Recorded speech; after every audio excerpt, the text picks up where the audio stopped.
Ready.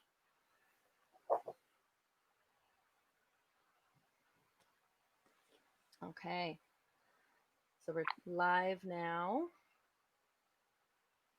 I'll just wait. I'll just give it a couple of minutes until 7 o'clock. And then we'll go. So I'll just give a little intro and then we'll get going. Okay. Sounds good. Okay. All right. 7 o'clock.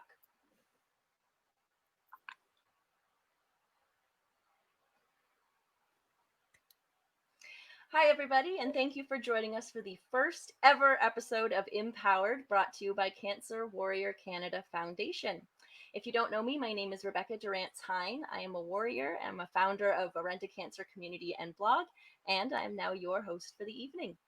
Before we start, I just want to encourage you to send any comments or questions you might have into the comment section below the live stream here.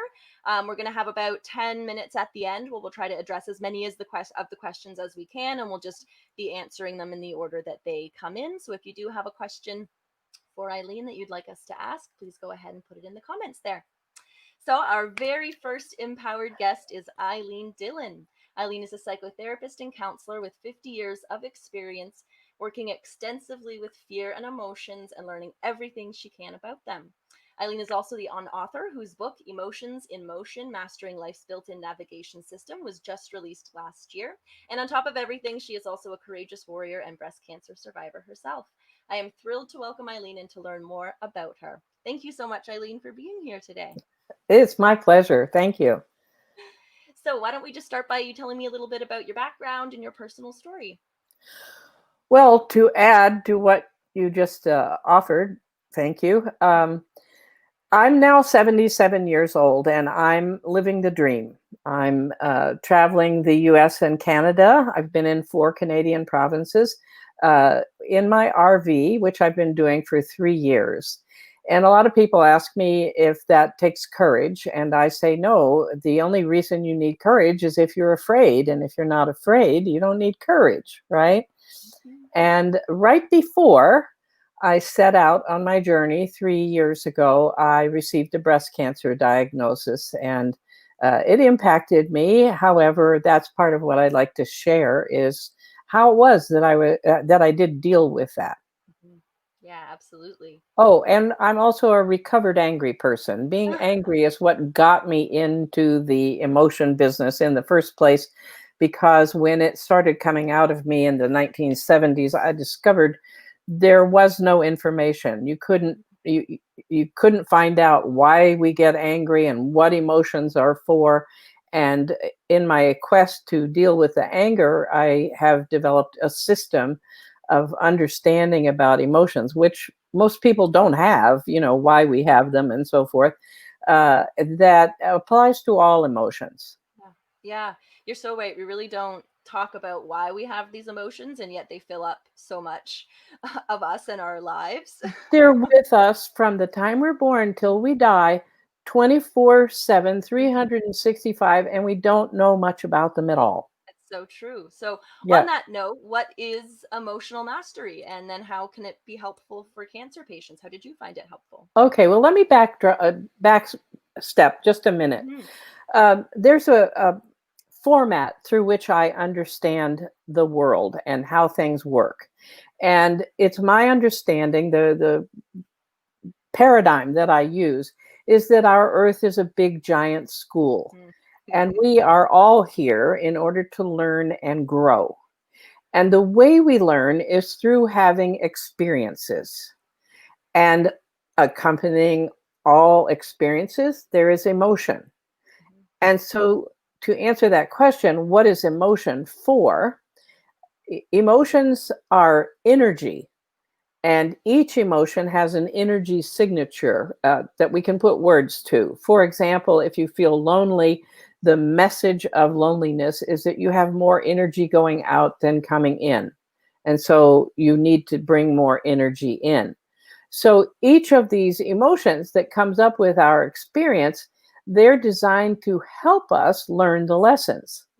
Now, most of us don't like to learn lessons. We don't like to change. And so we wait until, and we keep putting it off until we get into pain. And we get into pain because we're resisting letting those emotions flow.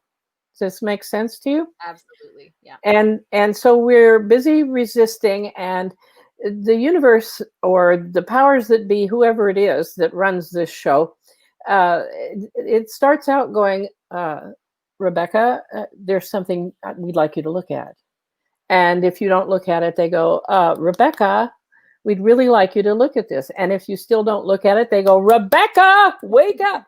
You see? So that's where the pain comes from, that we're not paying attention. And emotions are designed to help us learn these lessons. So if you don't learn them, they get harsher and the consequences are more. And the good news is the second you learn them, they're gone. They're finished. You're done with them. So when we start talking about emotional mastery, it's about learning, number one, what emotions are attempting to tell us. Number two, deciding to partner with those emotions so that we can understand what they're trying to help us learn through the experience that they come up with. And that's what emotional mastery is all about. The simple way of saying it is it puts me in charge of emotions as opposed to the emotions being in charge of me.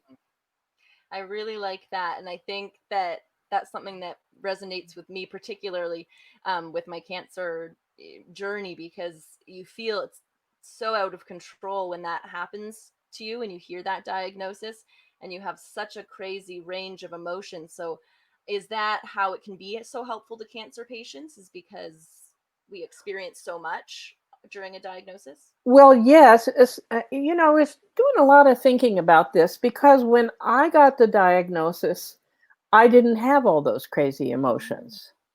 I was surprised. Uh, there was a part of me that went, but the point is that I've been working with emotions for so long, I knew that I could choose. Now, the reason I want to choose is because the principle is, there are two principles that operate. One is what we pay attention to, we feed energy to, and it grows. So if I pay attention to fear, then that fear is going to grow. And when fear is in me, it's going to keep me from being able to make decent decisions, from sleeping, from you name it, running my relationships well, whatever it is that's going on. The other principle is one that I've learned to live by, which is to pay attention to what you want to become and not to what you want to overcome, right? So when that diagnosis came into me, I'm about ready to take off for my big journey. My husband has died of cancer not a year before. And now it's my turn. And do I go forward with my life, or do I cut back and stay and try to fix things up? In my case, I decided to go forward. It was a small cancer and it was slow growing. And the doctor gave me somebody I could work with as I traveled. So I did keep track of it all the time. But we want to be able to decide, do I want to panic here, or do I want to be terrified? Now, another important thing to know about, Rebecca, is that one way you can quell fear is by looking at the worst thing that could happen. Well, clearly with cancer, the worst thing that could happen is you could die, right? That's clearly it. And so you need to face that. All right, there's a darn good possibility I could die here.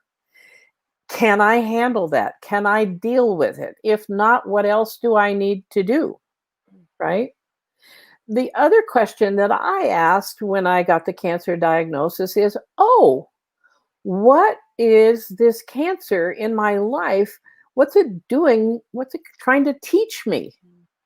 And what I found was that as my husband was ill for nearly 5 years, I closed down my energy in order to attend to him. I did keep on with my life, but I didn't I wasn't living my life and moving that energy, and it got clogged up, right? Mhm.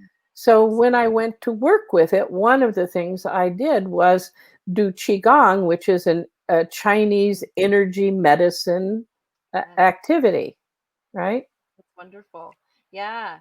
Um, so just getting back to the fears that we experience, why is that such a pivotal part of the cancer experience? Is it the fear that we need to learn from, or does it play a different role? Well, remember, we have the experience and the emotion accompanies it. And the emotion is trying to help us look at it. What is the signal of fear? It says, watch out, you're entering unknown territory. You need to exercise care. Mhm. And what do many of us, now this isn't always true, but many of us haven't been loving ourselves enough. We haven't been loving our bodies enough. And that's what I found. I started talking to my body. Okay, so you're talking to me. You're all clogged up and growing extra cells here. What is it that I need to hear from you so that I can help you, so that we can change this? And the message that I got back was, you need to love me more. You need to move me more. You need to pay attention to me, the body. Mm. Yeah, that rings very true for me too. I had a lot of it's just like a water gate opened, and I couldn't stop this like flow of lessons that just kept occurring to me. And what I ultimately realized was something similar, that I just wasn't loving myself enough. And even more than that, I actually didn't feel myself worthy of love and support unless I Wow. had an excuse like cancer. Then it's okay for me to get all of that love and all of that support because I have a good reason for it. But just me on my own, there's no way I deserve that level of support and love. So that was one of the most major things that cancer taught me. Well, that's a very important point, Mhm. because we essentially live our lives based on what we believe. And you're talking about a belief. My belief is that I don't deserve all the Mhm. love that I need unless I have something that qualifies me, Right. Mhm. right? Exactly. And so that was your belief, and we create what we believe. So another important thing to do is to start examining when you get cancer, after you've had cancer, whenever, start examining, because beliefs come, before the age of 12, we download them from other people around us, just like we're a computer. We also have experiences. When you have the same experience over and over, it can coalesce into a belief. When you hear something over and over again, your subconscious mind can't tell the difference whether it's real or not real. But if it hears it enough times, it takes it as real. Right. So that's why we need to know. And it's stored in the subconscious mind, where we don't even know what it's doing. And if we look at cancer or any diagnosis, any trauma, a challenge that we have in life, it's digging deep to help us to open up the channels so that we can live fully. And that Wonderful. includes looking at the beliefs. I want to Mhm. say one other thing, because the biggest emotional issue for me was the reaction of all the people around Yeah, me. that was going to be my next question. Yeah. Ah, Uh-huh. yeah. I just wanted to say that I have six children, three stepchildren, one adopted, and two birth. I think that adds up to six. Um, and they had lost other people through cancer. My father died of cancer. My stepmother had cancer 5 times. My older sister died of cancer. My husband's ex-wife, the mother of my stepchild, she died of cancer. My sister died in my home, and my husband died of cancer. So there was plenty of reason for me to take cancer very seriously. But one thing that's important is to realize that we're not responsible for other people's emotions or Mhm. their reactions or what they pay attention to. I had one person close to me saying, uh, I'm having nightmares. You're going to die from this. Wow. Another person was telling me perhaps I'm demented because I wasn't behaving the way they thought I should. Another person told me, I get that thing cut out of me right away, and I don't know why you're not. And this is a medical person. So I said, why would you do it right away? And I was told, because I couldn't stand the tension, the worry. And I said, I don't have any of that. So I don't need to do that. But each of these, so people were saying, we want you to deal with the cancer this way, so we will feel better. Yeah. And there's a part of me that wanted to help them feel better, but another part of me that realized this is the cancer that I have manifested in my body. This is my lesson, and I need to deal with it the way it's right for me. Absolutely.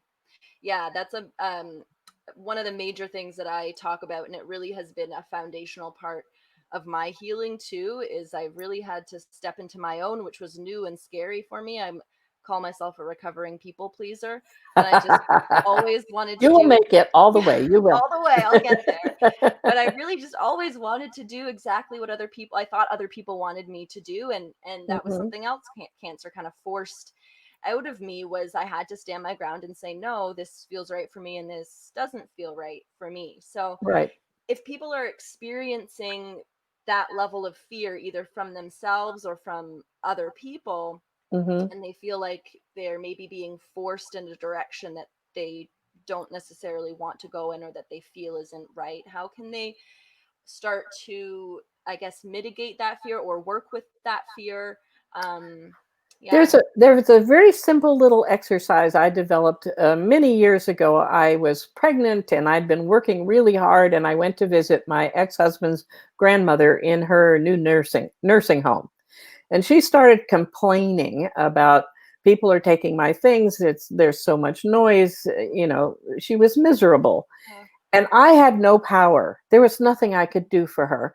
But it also was miserable for me to keep listening to her, right? And so I developed this little technique. I said in my own mind, not out loud, that's you over there in that body having the life you've created for yourself. This is me in this body with the life I'm having. That's you over there. You're having your experience. I'm here having mine. And it's very simple, but it really separates you so that you can live your own life. And these are people usually that are in your family and they really care about you. And you don't want to say, just get out. I mean, eventually what I did was decide I wasn't going to keep my family informed of what I was doing, because every time I did, there was a big hullabaloo, and I needed to stay positive to deal with what I was dealing with, right? So we don't really want to cut them off. So we can ask them, please, I know you're having emotional reactions, but could you do that with somebody besides me? Because I really need to focus on myself. And I know you love me and you want me to do everything I can to get better. Yes. Yeah. And that's the help I need from you. So you need to get really clear. And then if they don't do it, you need to be willing to walk away or hang up the phone. And you can tell them ahead of time, I'm not doing this out of hatefulness. Right. I'm doing this because I need to take care of myself. So be aware if I hang up the phone, it's because I need to focus on myself. And I think we, as people, in general, I think we have a tendency to be afraid to do that, to say, people maybe they'll think I'm rude or whatever. But I really, like, cancer is really one of those times you have to say, this, I really need to focus on me. Well, see what a powerful teacher it is, the cancer experience. It's such a powerful, you have to pay attention to yourself. You have to give some positive energy. You have to learn to ask for help. You have to learn to receive help. You have to learn to set boundaries. You have to learn to insist that you get what's exactly right for you. And those are all bound up with emotions. And yet those are the things that cancer, in my opinion, is trying to teach us. Yeah, definitely. I 100% agree. So, what if that fear is, instead of coming from somebody else, and we may have already touched here and there, but I just want to make sure it's really clear for people who are listening. If that fear is coming from inside of us instead of from somebody else, what are some ways that we can mitigate that in, like, right now, but maybe also long term as well? Well, when I turned 50, I want to share this with you. When I turned 50, I had literally been afraid my whole life. My birth mother was taken away from me before I was 3 years old, and my dad was in the military. We traveled hither and yon. I mean, I had a lot of things, and I'd been afraid. And I'd been successful in dealing with anger, so I thought, well, let me see what I could do with fear, because I'm tired of being afraid. So I want to share with you and everyone who's watching what it is that I discovered. And it's possible you can use it if you'd like, but it's been profound. I discovered this 27 years ago, and it's taken me to the place where I now live fearlessly, even when cancer hits, even when I'm swimming with a jaguar. I have a picture of me doing that in the ocean. No fear. So what I did is I thought, okay, let's take a look. On the earth, there are opposites. There's hard and soft. There's light and dark. What's the opposite of fear? Right? Yeah.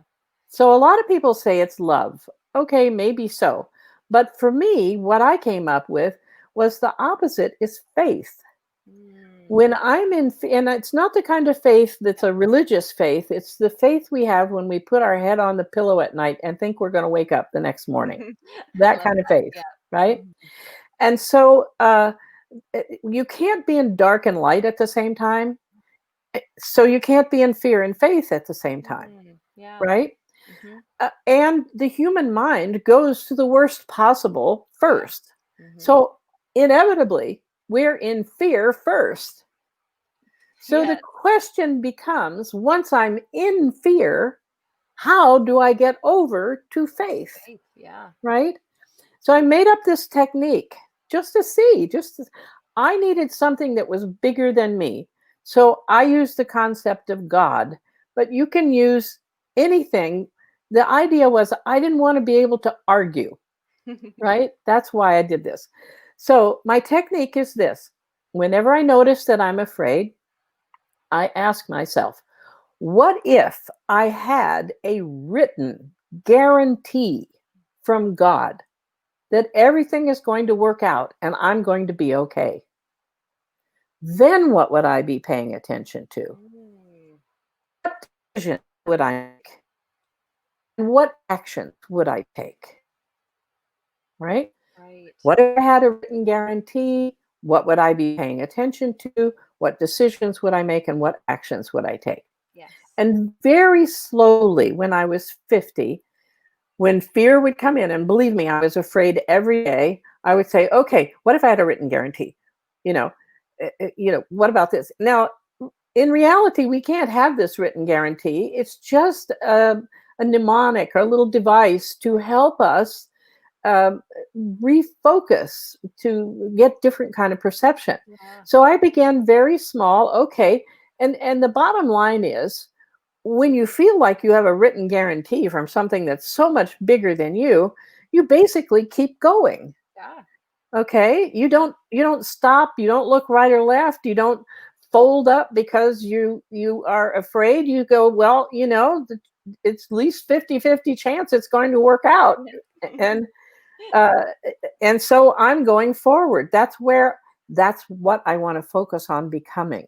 You see what I'm saying? Yes, exactly. Like what you said before, focus on what you want to become versus overcome. Right. Yeah. And so that helped me to start focusing. And again, about 22 years later, I went on this trip with my sister. I had a chance to swim with a full-grown jaguar in the ocean and pose with pictures. I've got pictures.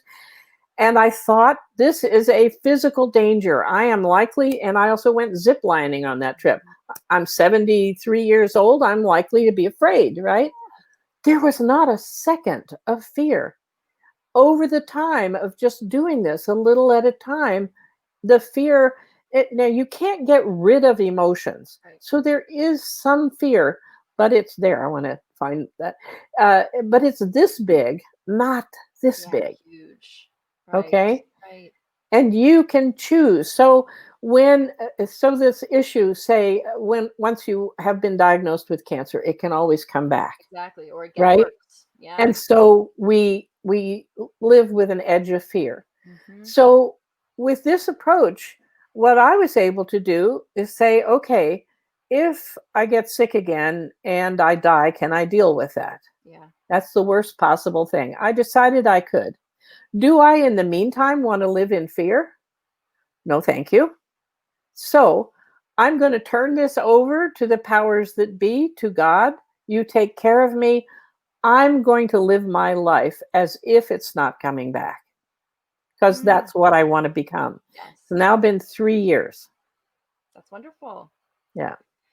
So if people do have this fear, because it's quite overwhelming, and if we haven't been working for many years to deal with that kind of fear as you had sort of when cancer Mhm. happened to you, is it just like, because it sounds almost like an affirmation almost, right? Like the same sort of repetitive, you're convincing yourself on a deep level that this You're is true. creating a new belief, Right, right? right. So if Right. people are new to this concept, is that um what can they start with, I guess? What's their first starting Well, space? the very first thing, and I really believe in this, is to ask for help. Mm, I need help in not going into fear, right. because this is the big C, and that's the first place I'm going. And I really don't want to go there. So Right. will you please help me? And not to know anybody that you've asked, who it is that you ask. You don't know who it is. You assume that there's somebody out there that wants to help you. And that happened for me many years ago. I was dating a man who was writing a book. He was independently wealthy, and he and I lived a distance apart, and I was a single parent, and so our relationship was on the phone. And he would talk to me every day and say, "Oh, I had a great day writing today. I asked my angels for their help, and they really helped me, and I was able to phrase it this way." Right. He kept it up, and I found myself getting annoyed with him. And finally, I said to him, "John, are you telling me that you ask people you can't see for help and they give it to you?" And he said, "Sure." And I said, "John, I can't even ask people I can see for help. How do you do this?" And he said, "I just ask. Mm, You should try it." This was fully almost 50 years ago, wow. right? And so the next time I had to wait until my back was up against the wall and I was really stressed and really afraid. And I went, "Okay, I need help. I need not to be afraid here." And I was immediately calm. It was Wow. the most amazing thing. And Mm. to this day, I don't know who it was who helped me, but I was immediately calm. Amazing. So we can ask for help. I would also suggest that if you feel right about this technique that I developed about, what if I had a written guarantee, that you start doing that, because you will be building it. And as I see, it's been 27 years. I built it Right. to the point where I don't even have to think about it anymore. So it's not only for now, it's for whatever may come later, Yeah. whatever it is. Whatever it is. So it's one of those things we just kind of have to work on daily, Every building that time every foundation. time we're afraid, every Yeah. time you're afraid, well, okay, if I had a written guarantee from God, what would I be paying attention to? What decisions would Yeah. I make? It's like reprogramming the way you're thinking about Right. fear and the situation. Totally. Because what most people say is, "Oh, we all get afraid." Right. Yes, well, that's just what we have to deal Yeah. with. And my reaction is bullpucky, trying to say it politely. Yes. No. Yeah, I think sometimes we accept the negative emotions because they've always been a part of our life and we just don't know any different. It's like when you if you finally start sleeping well after years of not sleeping well, and you realize, oh, I could have felt this good, this is what Uh-huh. it actually feels like to feel rested. I thought I was before, but this is, yeah, it's like a new reality. So let me just lay a little groundwork for what you just said. I want you who are watching, I want you, Rebecca, to know that I was fearful, angry, jealous, guilty, depressed for years and years and years. This doesn't, you don't have to have a clean bill of health emotionally to do this stuff. And that's what I write about in my book, Emotions in Motion, too, is, we get homework assignments when we're kids, however people deal emotionally, those are our homework assignments. They play out during our adult life. Wow. Yeah. And we humans are designed to resolve these homework assignments. We're supposed to get them. Right. Yeah, absolutely. And I kind of feel that way about cancer on like a really huge scale, that it Yes. was something that I really needed to help me become who I was supposed to be, or help me even just live the life that I Right. was capable of living, but yeah, just didn't realize that I could. So cancer is just one thing. I had a 13-year internet radio program, and I interviewed a lot of people. It was called Full Power Living. A lot of people who have horrible things happen to them, they nearly die or they get knocked to their knees, and then they start building up again, and eventually they wrote a book, and then they wanted to be on my radio program. This is how it works. If I don't know what the occasion for various things, but if you lose your job, if your house burns down, if your child has a traumatic brain injury, if you get cancer, all of these kinds of things, actually these things have happened in my family in the last few years here in California. If those things happen, they are an opportunity for you to learn and get stronger and move past them. Mm-hmm. Yeah, definitely. We're going to get to some questions if anyone has any in a couple minutes. So if you do have one, make sure you put that question in the comments. Before we do, since you were, just talking about all of these potential traumatic or scary situations, right now, of course, in the world, there's a whole lot of fear and anxiety with COVID and just, with everything that's happening. There's so much happening right now with all of the race riots that are happening in the US and everyone being in quarantine, and we've been in quarantine for so long, and it feels like everything is just kind of amplified. And it kind of relates, I think, to what you were saying before about where your attention focuses. That's what grows. So right now, how can people start to maybe shift that focus? Because it's coming at us from all angles right now. Every time you turn on the news or you go on Facebook or social media, it's something like that. So how do we kind of turn the volume down on that? Well, let me explain one little thing first. As a psychotherapist, I've had thousands of people come to me wanting to make change, and some of them had really big changes to make. And what I observed over time is that before people could make change, they fell apart. The old patterns had to fall apart. And what I'd like to suggest that we look at is that's what's happening in our world. We need to make major changes, whether it's race relations, how much we love our bodies, how we deal with illness, whether we take full responsibility, who we vote for. We have to change our patterns, or we're not going to make it. So the first thing is to understand that all this breaking down is a good thing. It's a good thing because it's clearing the way for us to focus on what we want to become. So the very best thing we could do is start looking at what kind of a world do I want to live in? And what part would I like to play in that? Who would I like to support as that gets built up? That's where we need to be putting our attention, and then we will be creating what we want to become. When we do that and we don't focus a lot on what we want to overcome, what happens is what we want to overcome atrophies and falls away. We don't have to get rid of it. Right. And that's important to know. Yes, that is very important to know. Yeah, absolutely. Would you be able to tell us what you feel like the most important or impactful thing you have learned about maybe fear and cancer, or just, fear and emotion in general? Wow, the most impactful. Might be hard. Well, it's all impactful is the thing. Yeah. I think the thing that I get all excited about is that emotions are not difficult to work with. You can teach kids to deal with emotions. They say things like, anger says, you've got an idea of how things are supposed to be in this world and it's incorrect and you need to make a change. And fear says, you're going into unknown territory, so be careful. And love says, come closer, right?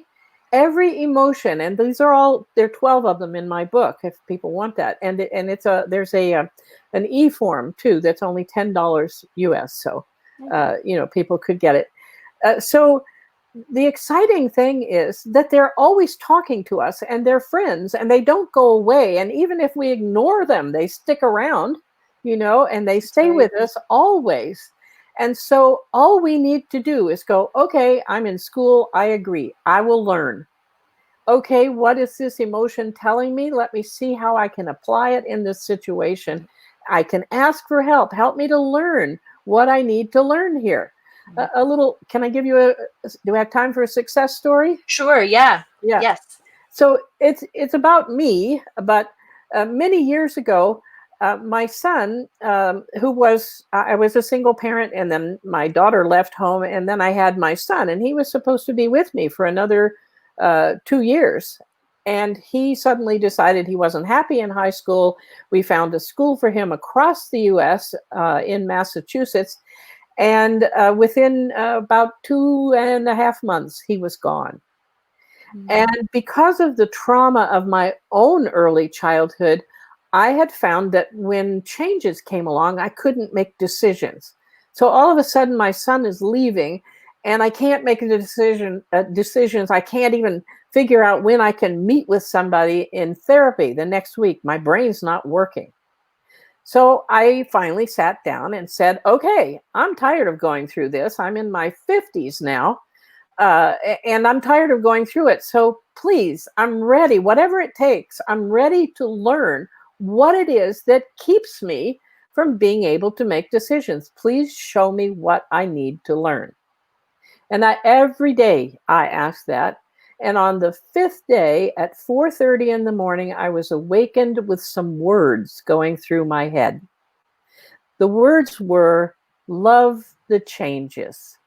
I thought, what the heck does that mean? As I examined it, it meant that I needed to be more like a little child. If a little child is in the dining room playing and an adult walks through and says, I'm going to the store, what does the child do? Can I come? Can I come? The child is immediately ready for change. And I was resisting change, and resistance is our biggest problem in life. And so what these words were telling me is that I needed to go back and be like a little child and welcome the change that was coming into my life instead of trying to close it down. Right? Yes. And let me tell you what the two main changes were. I got my first contract to write a book, and I got a new husband. Wow. Not too bad. Not too bad at Just all. one son traded for one husband. No, not really. They got along really well. Good. Good. I just saw that we had a question come in from somebody. So let me just go to that. So she says, so needed to hear all of this. This is from Karen. Hi, Karen. So needed to hear all this. I'm so struggling with fear and depression for my diagnosis of triple negative breast cancer in January. What would be your top suggestion for moving beyond the tears and fear? Dealing with that depression. So let me tell you something about depression. Guilt and depression are hidden forms of anger, Karen. And so, and depression is anger that we fear we will get in trouble for expressing. Usually it's really is fear of what we might have gotten into trouble for expressing when we were children, right?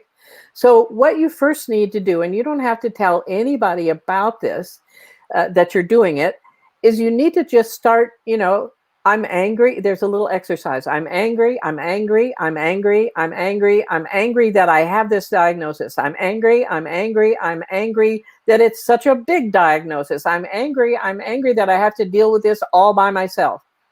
You follow? You want to keep that sequencing, that chanting up, but let all those things out, right? You can also, if you can't talk, get a huge piece of newsprint and scribble on it with crayons and make noises, right? And then tear it up and either burn it or throw it into an outside container. What you need to do is get that anger out of you and acknowledge the anger. Anger really accompanies cancer. It's a big companion of cancer. So probably this would be helpful for all of us who have this diagnosis. Get that anger out of you. Give yourself permission to explore it, to release it, to not hold on to it, to say the things that you really want to say. Guilt is anger that you feel like you don't have a right to have, by the way. And these are also in my book. So if you want to read more about it, I really recommend Emotions in Motion. Great. I think it's a great book. I enjoy reading it. Yes. I forget what I write, so I like to go back. There's wonderful nuggets of wisdom in there for sure. Yeah. That's great advice. And I've just noticed in the comments, not really a question, but someone said when we were talking about change and sort of loving the change and embracing the change, they said, but change is scary and change isn't easy. So maybe what would be your advice to someone who feels that way about change right now, that loving it just seems so far out of the realm of possibility? So let me talk, Rebecca, for a minute about how people usually deal with change that's offered to them. We try to hide from it, ignore it, push it away, whatever. And every time we do, as we discussed earlier, our pain increases because because we're resisting. And resistance creates a buildup of energy, and that energy creates pain, right? Right. So most people, as I've seen in my therapy practice, wait until the pain of where they are is so great, they think it wouldn't be any worse if they made the change. And the one thing that I have discovered is that if you really accept that this is a school and that once a lesson is brought up to your attention, it's not going away, then the best thing you can do is turn around and go, yes, a lesson, let's learn it now. Right. Because as soon as you learn it, it's done. Does that make sense? Yeah. And I think it also maybe comes back a bit to sort of developing or creating that new belief that we were talking about before, and applying that to change, right? Right. Sort of teaching yourself that, change can be a good thing. I can't say it enough. I was so clogged with negativity and fear and fear of being rejected for most of my life, and low self-esteem and all of this. And none of it is there anymore. Right. Once I embrace that I'm in school and I start looking for the lessons and I ask for help and I learn the lessons and I move on. Oh my gosh, people ask me, how's COVID-19 for you? It's been like a vacation for me. My son and daughter-in-law invited me to come and live with them. They said, please grow our vegetable garden for us. They won't let me pay for any food or anything like that, right? They have a swimming pool. We've got beautiful trees out, and I'm doing my own work. What could be better?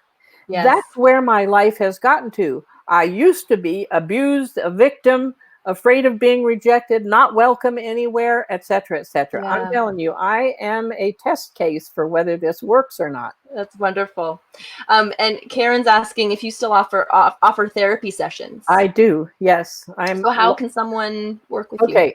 I'm licensed for therapy in California. If you're not in California, I can't do therapy with you. Oh.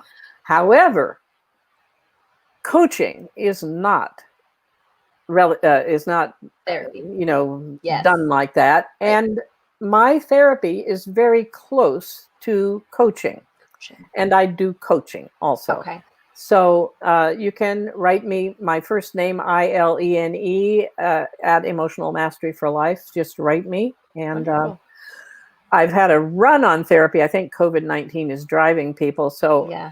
I hope to fit you in. If you want therapy, if you want to do coaching or whatever with me, get to me soon because my calendar is filling. And we've who knew it? 77, and we've put Eileen's website there at the bottom of the screen if anyone would also like to check that out. And thank you for asking too. Yes, I appreciate that. yes.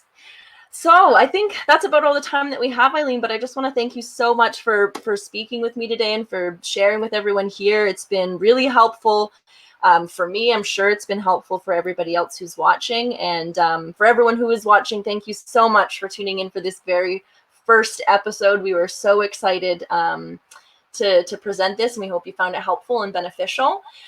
Just for one more time, Eileen's book is called Emotions in Motion, Mastering Life's Built-in Navigation System, and you can find that on Amazon in ebook version, like Eileen mentioned. If you would like to learn more about me and Orenda Cancer Community and blog, you can visit my website at orendablog.ca, or you can find us on Facebook. It's just Orenda Cancer Community. I post there extensively about integrative cancer care. It's really for cancer patients, past and present, caregivers, everybody. And of course, imPOWERED is brought to all of you wonderful people by Cancer Warrior Canada Foundation, which is an organization that works to raise awareness about the prevention of cancer, as well as participating in raising awareness and funds for cancer research and for families in need.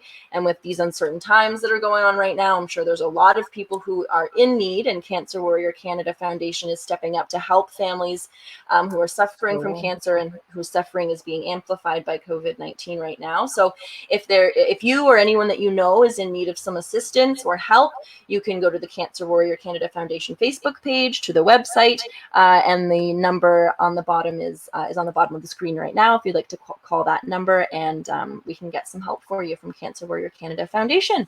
Thank you very much for allowing me to share my message with the people. Thank you, Eileen. It's really, yeah, it's really, really wonderful, honestly. And I think it's a really new, or maybe people have not heard of before, this way of working with fear. And it really is, it's such a major emotion that we deal with, and it's such an impactful one. So thank you so much for your wisdom. I'm sure it's been very helpful for everyone. Thank you. Thank you. All right, everybody, we'll be back with a new episode of imPOWERED soon. So keep an eye on the Cancer Warrior Canada Foundation Facebook page for details on that. Okay, thank you again so much, Eileen, and have a great night, everybody. Bye.